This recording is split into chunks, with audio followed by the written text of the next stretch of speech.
How you guys doing? Hello, hello.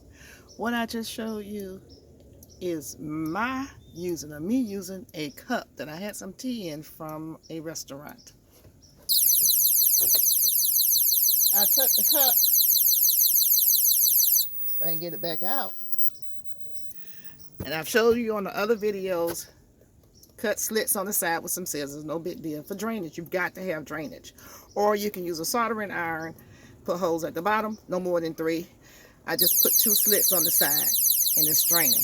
The soil that I use, which is, I usually use seed starting mix when I'm starting indoors. It was already moist.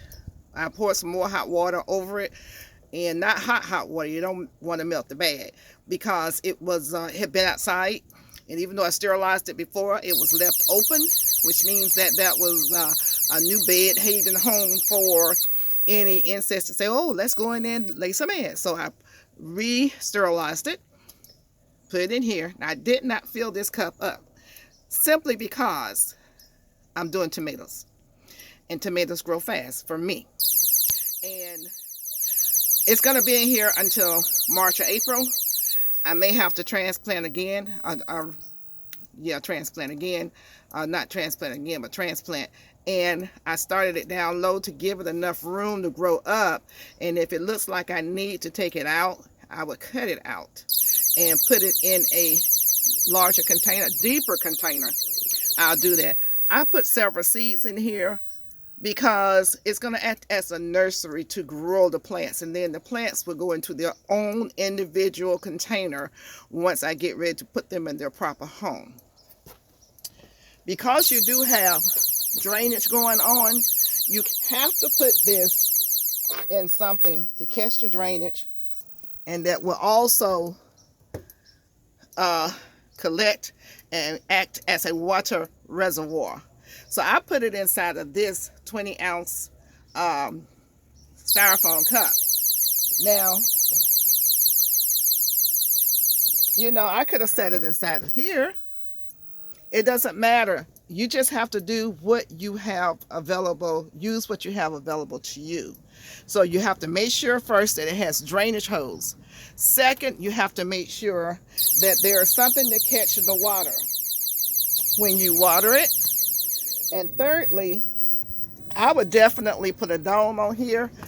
And what I mean by that is, and I'm trying to get me out the sun. Ooh, that's even worse.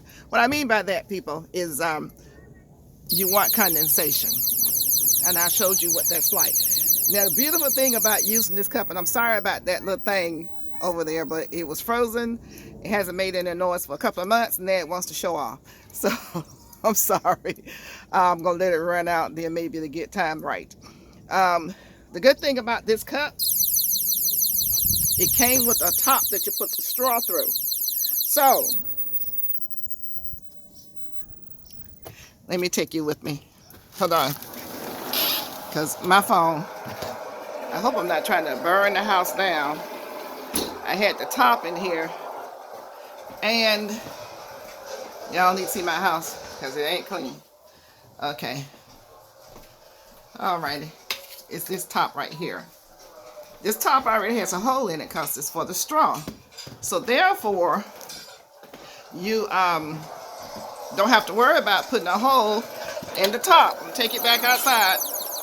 Now this cup is going to go inside and sit on the heat mat just like everything else. But in the meantime, this is what's going to happen. You put the top on. Put the top on. It already has a hole in the top. So I'm going to take the hole